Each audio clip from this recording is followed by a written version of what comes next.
ایک شخص نے ایک خوبصورت لڑکی سے شادی کی، بہت محبت کرتا تھا اپنی بیوی سے، مگر ایک دن اس لڑکی کی جلد سکن کی کوئی بیماری لگ گئی جس سے اس کی خوبصورتی روز بروز گھٹتی چلی گئی۔ ایک دن اس کا شوہر کسی سفر پر نکلا، واپس آتے ہوئے ایک حادثہ پیش آیا جس میں اس کی دونوں آنکھیں چلی گئیں۔ خیر آئی اور ان کی زندگی یوں ہی چلتی رہی اور اس کی بیوی کی خوبصورتی مزید گھٹتی ہی گئی، مگر اندھے آدمی کو اس بات کا علم نہیں تھا، لہذا ان کی زندگی پر اس کا کوئی اثر بھی نہ پڑا۔ دونوں ایک دوسرے کو پہلے کی طرح چاہتے تھے اور ایک دوسرے کا خیال رکھتے رہے۔ خدا کا کرنا ایسا ہوا کہ ایک دن اس لڑکی کا انتقال ہو گیا۔ اس کا شوہر نہایت غمگین تھا۔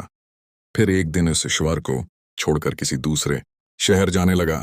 جاتے ہوئے راستے میں ایک شخص نے پیچھے سے آواز دی اور کہنے لگا، اس کے کیسے جاؤ گے؟ اب سب تو اکیلی آ گئی ہو۔ وہ رک گیا، کہا، کیا خیال رکھتی رہی اور آنکھیں بھی نہیں رہیں۔ اس نے آدمی نے جواب کہا، میں اندھا نہیں ہوں۔ وہ کہتا ہے، لیکن اگر ایسا نہ ہوتا کہ میں اس کی بدصورتی دیکھ سکتا ہوں تو یہ احساس اسے اس بیماری سے زیادہ تکلیف دیتا، اس لیے میں نے اندھے ہونے کا ڈرامہ کیا۔ وہ بہت اچھی بیوی تھی، میں بس اسے خوش رکھنا چاہتا تھا۔